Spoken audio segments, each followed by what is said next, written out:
어제 나온 충격적인 내용부터 시작을 해야 될 것 같은데요. 국회에서 최혜병 특검법이 부결이 되고 저녁부터 단독 뉴스가 사방팔방 쏟아졌는데 아침에 이제 저희가 구교용, 김은지 두 기자를 통해서도 저희가 얘기를 좀 쭉 정리를 좀 했습니다만 굉장히 충격인데 대통령이 어쨌든 이종섭 장관하고 모두 4차례 통화를 했다는 거고 수사 기록이 회수된 8월 2일 세 차례나 있었고 그리고 그 사이에 사실상 박정훈 단장에 대한 보직 해임이 있었습니다. 그리고 8월 8일 또 통화를 하고 이런 상황이에요. 어떻게 보십니까? 지금 세 가지를 기억하시면 될 것 같아요. 우선 첫째는 군사법원은 왜 국회 표결이 끝난 직후 자료를 풀었나? 이게 단순히 그러면 행정적인 문제였냐? 아니면 군사법원이 눈치 보기 한 거냐? 왜냐하면 이게 어제 법원으로 넘어왔다고 해요. 이 자료가. 넘어왔다고 얘기하는 사람들이 있어요. 그런데 어쨌든 어제 표결 끝나고 언론사에 전달됐다. 지금 이런 얘기예요. 종합적으로. 근데 군사법원이 정상적으로 일처리를 한 거냐, 눈치 본 거냐, 이게 하나의 포인트가 될 것 같고. 그다음에 두 번 지금 말씀하셨는데 대통령이 이종섭 장관과 통화한 게 지금 굵게 두 개입니다. 하나는 브리핑 전. 또 하나는 이첩 전후 이렇게 되는 거예요. 그러니까 브리핑이 예정된 시간이 7월 31일 12시 이후였잖아요. 그런데 대통령이 라고 추정되는 여기까지는 추정이에요. 여기는 0080이 아직 안 나왔어요. 여기에는 11시 54분에 통화를 합니다. 그래갖고 이종섭 장관이 대통령실과 2분 48초 통화한 이후 정확히 14초 후에 참모의 전화로 김계한 사령관에게 전화를 해서 브리핑 취소를 지시합니다. 그러니까 이 브리핑 취소의 주체가 대통령이냐 이런 문제죠. 그러니까 중요 시기마다 대통령이 개입한 것으로 볼 수 있는 자료고요. 그다음에 두 번째는 8월 2일입니다. 8월 2일. 이때 윤석열 대통령의 사가에서 쓰시던 폰으로 검찰총장에 쓰던 개인 휴대전화 제가 확인했더니요 진짜 맞더라고요. 맞죠. 그럼 그 번호로 런종섭에게 전화를 합니다. 세 차례 했다고 하고 플러스 1을 했다고 해요. 나중에. 근데 그 세 차례 전화 후에 벌어진 일. 그러니까 요 이후에 이제 항명죄로 박 대령이 입건이 돼가지고 조사받고 지금 재판받는 이런 상황이 된 거죠. 근데 여러분이 지금 저는 이 전화를 누가 했을까? 두 번째 전화. 이게 저의 최고 관심사입니다. 이유는 뭐냐면 대통령은 기록도 남지 않는 비밀폰이 있어요. 그렇다면서요. 그런데 왜 개인 전화로 했을까 대통령이? 그게 제일 중요한 포인트인 것 같아요. 그러면 이 전화는 도대체 누가 했을까? 윤석열 대통령이 아닐 수도 있다? 저는 그렇게도 의심이 됩니다. 왜냐하면 대통령이 윤석열 대통령 개인 전화로 윤석열 대통령이 아닌 제3의 관계자가 이종섭 장관에게 체리따봉도 연상되면서 어쨌든 그렇습니다. 가능성. 와, 이거 충격인데요. 아니 그냥 이건 제 내피셜인데 한번 생각을 해보세요. 내가 대통령이에요. 그다음에 국방부 장관이 있어요. 근데 국방부 장관도 그런 비밀이 유지되는 폰이 있을 텐데 두 사람이 대통령의 개인 폰으로 하고 이종섭 장관은 참모의 전화를 주로 썼다는 거잖아요. 박진희 군사보좌관 전화로 했죠. 그런데 중요한 건 전 이종섭 이해가 가요. 어쨌든 알리바이가 필요해 이 사람. 그래서 본능적으로 했을 텐데 왜 대통령이 비밀폰을 놔두고 기록이 안 남는데 그건 왜 그 사가에서 쓰시던 폰으로 합니까? 그 폰은 누가 관리합니까? 그것도 굉장히 중요한 어떤 의혹 포인트 중에 하나입니다. 그래서 이 전화를 가지고 참모와 이 대통령은 후보 시절부터 굉장히 갈등이 많습니다. 아시잖아요. 이 대통령 후보들은 본인이 직접 시민들하고 소통하고 싶어요. 근데 참모들이 보기엔 그게 너무 많은 에너지를 소비하잖아요. 그러니까 이 폰을 참모들이 관리하려고 애쓰는데 사실 참모들에게 이 폰을 맡기는 후보는 거의 없습니다. 왜냐하면 거기는 다 의심하는 관계잖아요. 아무리 친해도 이렇게 저렇게 그런 건데 그러면 이 폰을 대통령이 되고 나서 누가 관리하냐? 대통령을 제외하고 누가 가장 접근성이 높겠냐? 혹시 김건희 여사라고 의심하십니까? 아닙니다. 제가 김건희 여사님한테 왜 밑보였는지 대선 끝나고 김건희 팬클럽이 예. 저를 고발하지 않았습니까? 그래서 억지로 제가 위기에서 모면한 입장이고 예. 그리고 제가 방송통신위원회에 못 들어가게 된 결정적인 이유를 예. 많은 기자들이 예. 그분 때문이라고 얘기를 해왔으나 예. 제가 설마 그렇겠느냐. 예. 대한민국이 그렇게 돌아가겠느냐. 예. 그럴 리가 없다. 예, 그럴 리가 없다라고 얘기한 바 있습니다. 알겠습니다. 네. 하여튼 이 사건은 저희가 뭐 조만간 김정민 변호사도 모시고 말씀을 듣고 계속 팔로우를 저희가 이제 초반부터 취재 편의점 연 가장 큰 이유 중에 하나도 이 사건에 네. 대해서 집중적으로 보도하기 위한 측면도 있었기 때문에 저희가 확인을 좀 해보도록 하고요. 기어이 어제 그 특검법이 부결이 됐습니다. 22대 네. 과제로 넘어왔어요. 네. 민주당 어떻게 싸울 계획이십니까? 오늘 최고위 논의, 네. 사전 논의 이거 뭐 공개할 수 있는 것은 네. 22대 국회에서 조속히 예. 당론으로 발의해서 처리하겠다. 그리고 오늘 박찬대 원내대표가 예. 최고위 발언에서 예. 그 원구성 협상 등 예. 질질 끌려다니지 않고 예. 국민적 시각에서 예. 최대한 신속하게 해결하겠다는 요지의 말씀을 하셨습니다. 그래서 6월 5일이 국회의장 뽑는 그렇죠. 날이고요. 예. 6월 7일이 예. 이제 상임위 구성하는 날이고요. 예. 그리고 중요한 건 우리가 간과했던 거. 예. 6월 5일 날 국회의장을 뽑는데 의장이 없잖아요. 네. 임시의장을 선출합니다. 네. 관례가 뭔지 아세요? 관례가 뭐예요? 최다선 중에 고령자. 그러면 추미애 의장이 될 가능성이 없어요. 임시의장 추미애. 임시의장은 추미애 의장이 하시고 그다음에 근데 본 의장은 우원식 그건 할수 의장이 없죠. 하시고 그러니까 뭐 그거는 절차인데요. 네. 근데 여기서 중요한 거. 예. 추미애 의원 다음으로 네. 선수가 높은 게 누군지 아세요? 누구예요? 주호영 의원이라고 합니다. 주호영 의원. 근데 나이가 추미애 대표가 많아요. 많아요. 예. 그러니까 이게 정말 추미애 대표 추다를 것 같아요. 역사에서 아이콘이다. 고비고비마다 예. 추미애 화이팅.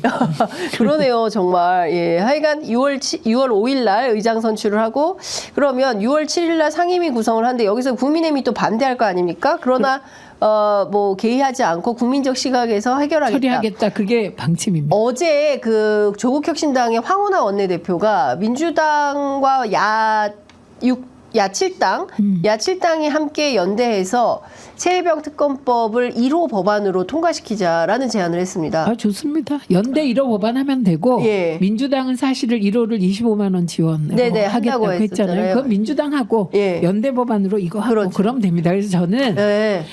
좀 유연하게 예. 이걸 실용적으로 해결할 필요가 있습니다. 예. 민주당이 실용 정당이 되는 거 웃기는 거고요. 예.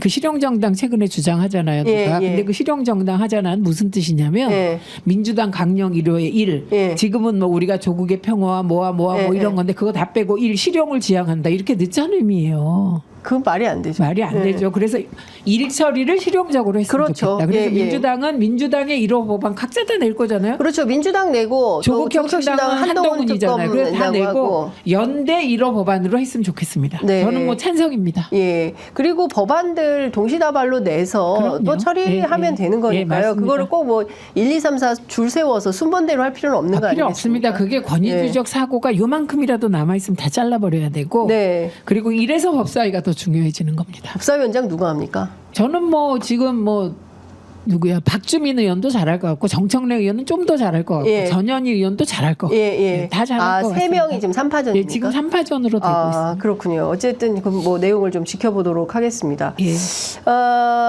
이것 좀 여쭤볼게요. 이제 언론사안에 대해서 여쭤봐야 될 것 같은데 방통위가요. 네. 지금 대통령 추천 2인 체제로 운영되고 있지 않습니까? 그런데 국민의힘 미디어 특위에서 어떤 문제 제기를 했냐면 민주당 탓이다.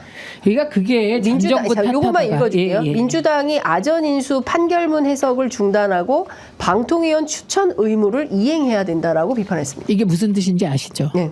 지금이라도 민주당이 무릎을 꿇고 네. 방송 장악 금지법 따위 다 포기하고 네. 그리고 들어와서 그냥 5인 체제 가자는 거예요. 네. 그래서 합법적으로 방송 장악하겠다는 취지예요. 예. 이 얘기는 뭐냐면 합법적으로 민주당이 방송 장악에 들러리 서라. 예. 들러리 서면 우리가 예. 5명으로 해서 예. 공영방송 이사 예. 재선임해서 8월 달에 MBC 장악하겠다 이 소리예요. 예. 이거 할 수 없잖아요, 민주당이. 안 하죠. 예. 왜냐하면 네. 그 아전인수 판결문 해석인데 법원에서 계속 네. 2인 체제가 문제 있다. 네. 근데 본안에 가서 다뤄라 이거예요. 그렇죠. 그러니까 그 판사님들도 예. 그렇습니다. 예. 그런데 사실은 이게 지금 뭐 최근에 KBS 같은 경우에는 뭐 박민 사장 고발한 거 경찰에서 혐의 없음 불송치 결정도 내리고, 그러니까 왜냐하면 KBS가 박민 사장이 들어오고 난 다음에 뭐 진행자가 바뀌고 갑자기 프로그램이 더 라이브 같은 거 프로그램이 없어지고 뭐 KBS 9시 뉴스 앵커가 뒤바뀌고 뭐 이런 등등해서 방송법을 위반한 거 아니냐라는 문제 제기인데, 이 자체가 혐의 없음 불송치 결정이 내려진 거, 이건 어떻게 봐야 됩니까? 그걸 뭐 어떻게 보십니까? 제가 류희림 위원장이 별의 별, 우리가 보기엔 해괴한 정말 기이한 일들이 너무 많이 벌어지는데 그런데도 뻔뻔스럽게 저렇게 하는 이유는 내 뒤엔 검사 대통령이 있어. 검사 대통령에게 검경이 장악됐어. 이거라고 말씀드렸죠. 똑같은 맥락이에요. 똑같은 그래서 맥락이다. 지금 검경의 합법적인 수사를 기대할 수는 없고요. 그래서 우리가 검사 독재 정권이다 이렇게 얘기하고, 저는 검언 독재다. 그래서 검찰 개혁, 그다음에 언론 개혁하면 검언 독재 무너진다 이렇게 제가 얘기를 하고 있습니다. 앞서 이제 방송 장악 들러리 서라, 민주당 절대 그런 거 안 하겠다라고 말씀하셨는데요. 그러니까 국민의힘에서 이런 주장을 합니다. 민주당에서는 그러면 언론 장악 문제와 관련해서 어떤 트랙으로 어떻게 싸울 준비를 하고 계십니까? 예를 들면 공개할 수 있는 것도 있고 없는 것도 있는데 일단 이들이 하고 있는 이 말도 안 되는 것에 대해서는 제가 최민희 당선자실에서 따박따박 대응하고 있습니다. 그리고 법적 조치할 겁니다. 제가 이들의 논리가 부적격인 최민희를 니네가 추천하지 않았냐. 그래서 우리가 안 한 건다. 근데 그게 구라입니다. 죄송합니다. 수정입니다. 그게 거짓말입니다. 왜냐하면 제가 부적격이라면 이동관 위원장이 왜 패키지들을 얘기합니까? 이동관 전 위원장만 저를 부적격이 아니라고 보고 국힘은 부적격이라고 봤단 말입니까? 게다가 그런 인상 비평으로 이런 중요한 방통위원 자리를 왔다 갔다 하게 할 만큼 국민의힘 미디어특위 위원님들은 생각이 없으십니까? 저 부적격 아니고요. 왜냐하면 국회 입법조사처가 부적격 아니다 이렇게 국가기관으로서 유일하게 판단했습니다. 지금 법제처에서 사실 해명한 내용이 있습니다. 동아일보 보도에서 법제처가 최민희 위원을 부적격 판단했다라고 이제 보도를 한 사실이 있어요. 새벽에. 관련해서 법제처가 사실은 이렇습니다라고 자료를 만들어서 배포한 내용이 있는데요. 그 내용 뭐 제작진 준비되면 그걸 좀 띄워주시면 좋을 것 같습니다. 게다가 이 이후에 후속 작업도 있었죠. 제가 언론중재위원회에 이거 제소했습니다. 그래갖고 동아일보가 이 정정보도문을 개정했습니다. 동아일보가 이 사실과 다른 보도를 한 것에 대해서 정정보도까지 했는데, 그럼에도 불구하고 지금 국민의힘에서는 이런 거예요. 지난해 민주당에서 추천했던 최민희 후보가 법적으로 결격 사유가 이어서 임명을 못했던 것이다. 그래서 제가 법적으로 결격 사유가 있다. 이 부분에 대해서 이게 허위 사실이잖아요. 그래서 제가 보시는 내용입니다. 제가 이거 고발할 예정입니다. 준비하고 계시고요. 국민의힘을 상대로. 아니 요 미디어특위 요 성명서.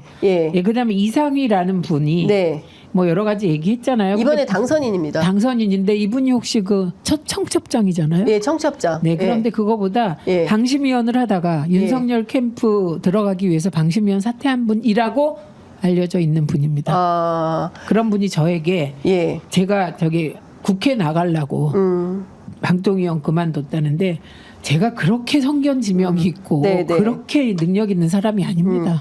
뭐 참고로 좀 설명은, 청첩장이 무슨 일이지 궁금해하실 것 같아서 이상휘 당선자가 국회의원 당선되고 나서 본인 자녀의 결혼식에 무슨 화환도 뭐도 받지 않겠다라면서 날짜, 장소 이런 것까지 다 메시지를 막 해가지고 배포를 한 거예요. 시민들에게. 기자들도 많이 받았습니다. 그래서 그 내용에 대한 말씀을 좀 하신 거다라는 건데요. 중요한 포인트는, 그래서 김홍일 방통위원장에 대한 탄핵이 작년에 있었던 이동관 방통위원장에 대한 추진처럼 일사천리로 진행이 될 거냐. 그거에 대한 질문입니다. 진행합니다. 민주당이 이거는 이견은 없습니까? 정확히 얘기하면 그 반대하는 사람이 있는 게 아니라 이 사안을 아직 정확하게 인지하지 못하고 유보 의견을 가지고 있다. 이 표현이 맞는 것 같고요. 그리고 지금 미디어특위는 그럼 왜 이런 그물을 치냐. 5명 체제가 민주당 탓이다. 이런 거짓말을 왜 하냐. 이거는 김홍일 위원장을 보호하기 위해서. 김홍일 위원장 탄핵을 막기 위한 거다. 그런 겁니다. 그래서 지금 그런 그물을 치는데 거짓말로 그물을 치면 안 되는 거죠. 알겠습니다. 그래서 이제 그 김홍일 위원장은 저는 계속 탄핵해야 한다고 주장하고 있고 네. 일단 YTN 민영화를 그렇게 2인 체제에서 의결한 것 자체가 문제고 법원에서도 네. YTN 판결을 가지고 또 아전 인수하던데 예, 예. 거기 보면 본안에서 이 2인 체제에서 이걸 의결한 것은 문제가 있어 보이는데 네. 본안에 가서 다퉈라. 다퉈라 이건데 예. 그러면 인용했어야죠. 네, 그러니까요. 그런 뜻이라는 거고요. 네. 법원이 계속 2인 체제의 문제점을 지적하고 있는 것이다. 그러니까 중요하겠죠. 네. 2인 체제의 책임이 누구냐가. 네. 이거 그러지 마시고요. 예. 저 임명 안에서 2인 예. 체제 유지된 거고 예. 방송 장악하기 위해서 그러신 거잖아요. 예. 왜 거짓말들 하십니까? 사실 방통위원이 됐더라면 네. 국회의원 안 하셨겠죠. 저는 국회의원 하는 것보다 방통위원이 개인적 안위와 집안의 평화를 위하여 좋습니다. 아, 근데 그런데- 그냥 운명이라고 생각합니다. 네.